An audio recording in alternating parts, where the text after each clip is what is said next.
Bueno, estamos de regreso esta mañana y tenemos un enlace con José Mario de la Garza, director de Estrategia Legal de Proyecto Justicia Común, ProJuc, que, bueno, pues es la organización que presentó, es una de las organizaciones que han puesto mayor foco y atención y denuncia acerca de los acordeones electorales, estos acordeones que se utilizaron, que han sido sumamente polémicos y pues su presencia en el proceso electoral muy grave al final de cuentas. Y al final, bueno, la historia nos indica que si se tenían elementos, indicios, por decirlo suavecito, de la presencia de acordeones que impactaron la elección judicial del pasado 1 de junio, estamos frente a una circunstancia que debe ser procesada por las autoridades. ¿Qué ocurrió? ¿Qué ocurrió con esta denuncia formal que se hizo por parte de esta organización Estrategia Legal, bueno, de Proyectos de Justicia Común?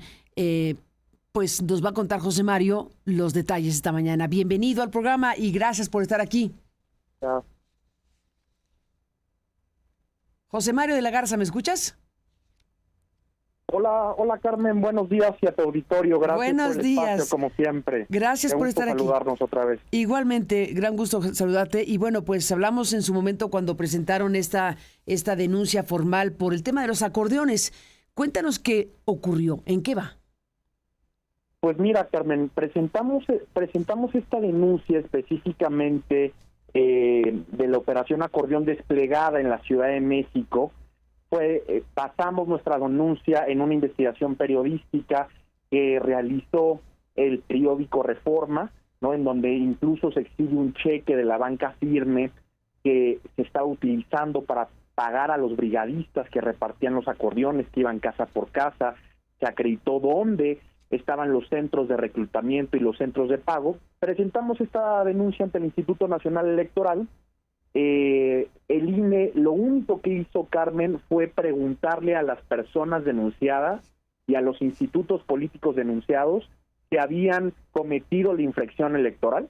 Evidentemente se deslindaron, lo que naturalmente iba a pasar, y con eso el Instituto Nacional Electoral dio por cerrada la investigación.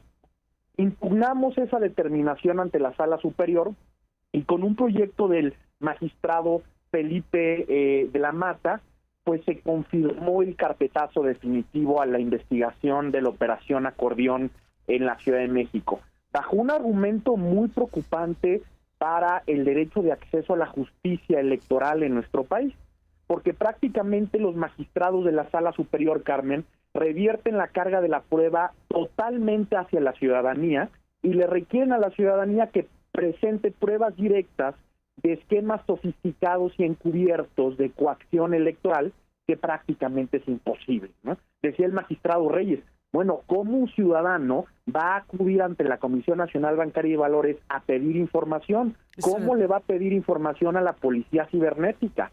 El que tiene la facultad para llevar a cabo esos actos de investigación es el propio instituto, ¿no? Y la información está en manos del Estado. Y en este caso se le pedía a la población no que se limitara a denunciar y a llevar los indicios que había y hay, sino que hiciera la propia investigación la ciudadanía. El estándar de prueba que fijan a partir de la decisión del Tribunal Electoral, en esos términos fija la carga probatoria para la ciudadanía en este tipo de procedimientos electorales. O sea, ¿qué pedían? ¿Qué pedían? O sea, tráiganos ¿qué?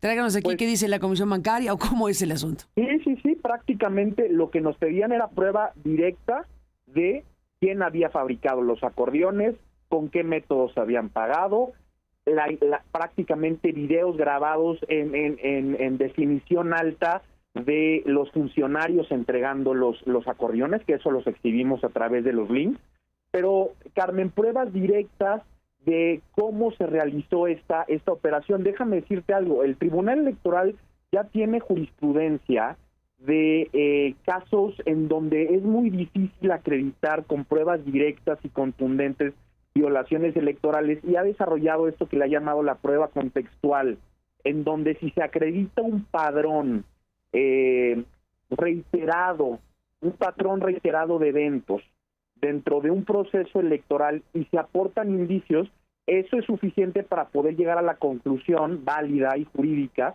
de que se cometió una falta electoral. Ignorando totalmente esa jurisprudencia, Carmen, ahora el Tribunal Electoral fija este estándar para que el propio ciudadano en su individualidad o las organizaciones de la sociedad civil sean prácticamente las que armen una investigación totalmente robusta, sin facultades legales para ello, ¿no? Pues sí, es muy delicado porque entre que se siente el precedente y entre que se deja impune el tema de los acordeones. Totalmente, y lo decía muy bien el magistrado Reyes Rodríguez, no podemos fijar este estándar de prueba o estos requerimientos de prueba a la ciudadanía para crear, y cuando fijamos estos estándares, lo que pasa es que se crean zonas de inmunidad electoral muy graves en contextos novedosos, como fue justamente la operación Acordeón. Lo que debió de haber hecho el Tribunal Electoral es justamente flexibilizar el estándar de prueba y ordenarle a la unidad de lo técnico contencioso del INE que continuara con la investigación. Ojo, aquí no se estaba determinando responsabilidades, que se continuara con la investigación, que se hiciera una investigación mucho más exhaustiva para que se determinara cómo se articuló esta red de coacción e inducción al voto durante el proceso electoral que vivimos, ¿no? Pues ahí está. Dime una cosa, si lo sabes, ¿es el único recurso que se presentó contra los acordeones? No, nosotros tenemos otra denuncia caminando en el Instituto Nacional Electoral. ¿Esto fue en la Ciudad de México? Esta fue justamente la operación Acordeón en la Ciudad de México. Tenemos una denuncia que acredita o da cuenta de la operación Acordeón sistemática a lo largo de las 32 entidades federativas del país, y esa sigue en investigación por el Instituto Nacional Electoral. Este precedente pues nos da una pequeña mirada a lo que puede o posiblemente va a suceder con la investigación, y también existen varios juicios de inconformidad, Carmen, presentados por candidatos a la Suprema Corte.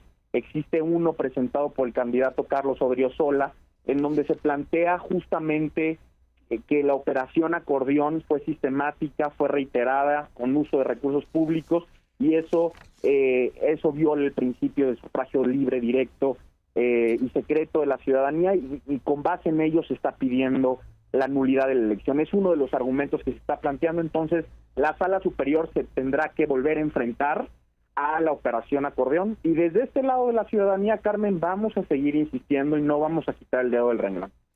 Pues ahí está un tema importante. La pretensión es que se anule la elección judicial. Ese es el principio de la decisión de ir a denunciar.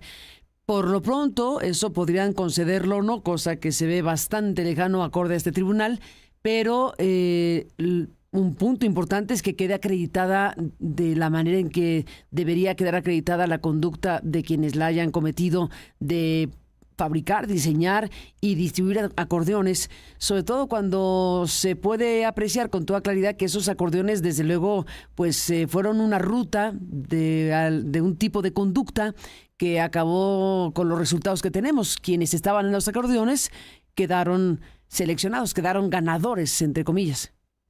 Totalmente, y el objetivo de parte de la ciudadanía, Carmen, creo que es un poco más específico, y es sentar las reglas para que en el 2027 esto no vuelva a suceder, que realmente la ciudadanía haga suyo este proceso inédito, que es un proceso electoral, yo lo considero fundacional de un poder del Estado. Entonces no podemos permitir que estas prácticas se inmiscuyan en procesos supuestamente democráticos que tienen tal relevancia como lo es la elección de las personas que van a impartir justicia en nuestro país. Entonces estamos dando el esfuerzo desde Proyecto Justicia Común con otras organizaciones para sentar las bases y los precedentes que permitan tener un poco más de claridad democrática en el 2027.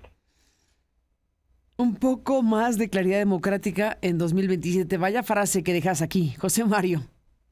Sí, pues sí, porque es la realidad, ¿no? Vivimos un proceso en donde solamente participó el 13% en una elección fundacional de un poder del Estado mexicano, lo que resulta bajísimo, vivimos un proceso que estuvo marcado por la coacción al voto, vivimos un proceso en donde hubo evidentemente intervención de los partidos políticos, cuando la Constitución en su artículo 96 mandata total neutralidad política este tipo de elecciones.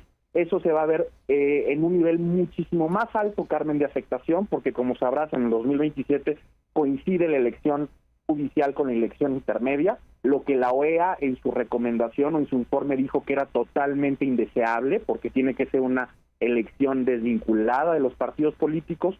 Entonces vamos a seguir denunciando, y vamos a seguir no solamente denunciando, Carmen, proponiéndole al oficialismo y a las personas que toman decisiones en este país que se revisen esas reglas del juego que se fraguaron al calor de la política, pero que tienen consecuencias muy adversas en términos democráticos y en términos de independencia judicial. Ni más ni menos, pues estamos en ello y entonces no hay fecha para lo otro, ¿no? Ciertamente hasta que el INE termine de resolver la denuncia.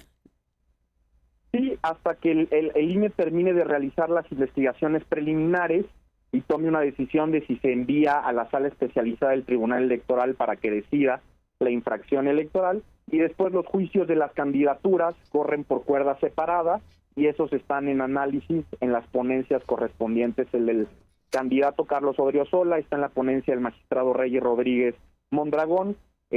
Consideramos que vamos a tener un muy buen proyecto, pero con la mayoría apabullante sometida desde mi punto de vista al poder, pues posiblemente no tengamos un precedente vinculante que deje cuenta en una sentencia de lo que sucedió en este proceso electoral, Carmen. Pues es que ese es el tema, porque esta votación 3-2 es ya predecible desde hace demasiado tiempo, ¿no? Exactamente. Entonces, pues me da lástima decirlo, pero nos tendremos que conformar con un muy buen proyecto del magistrado Reyes, pero con una votación mayoritaria que evidentemente no va a estar dispuesta a tener la altura democrática que se necesita para justamente con esa mira democrática sentar un precedente que funcione como base para el próximo proceso del 2027, pero lamentablemente, Carmen, eso no lo pueden o no lo alcanzan a ver estos dos magistrados y la magistrada presidenta del Tribunal Electoral. Yo los exhortaría a que sí lo hagan porque es en beneficio del país. No es en beneficio de un instituto político, no es en beneficio de los cargos públicos, es en beneficio del régimen democrático en el cual vivimos y que hace falta perfeccionar y seguir construyendo en este país. Pues José Mario de la Garza, te aprecio mucho que nos hayas contado pues desde el primer momento en que se decidió presentar esta denuncia que fue pues rechazada desechada de esta manera, y me parece muy importante conocer el meollo de lo que pasó. Ya lo explicaste muy bien y quedamos a la espera de lo que dices, quedamos a la espera de que esto quede por lo pronto y por lo menos en el registro de que hubo quien presentó una denuncia, hubo la obligación de las autoridades electorales de hacer la investigación del caso, y estamos a la espera de que continúe este proceso en uno de los elementos que más escándalo causó, que fue precisamente el tema de los acordeones, en esta muy polémica y preocupante circunstancia que derivó en la primera elección judicial en México. José Mario de la Garza Martínez, gracias por estar aquí y seguiremos hablando. Gracias a ti, Carmen. Abrazo, hasta luego. Gracias al director de Estrategia Legal de Proyecto Justicia Común.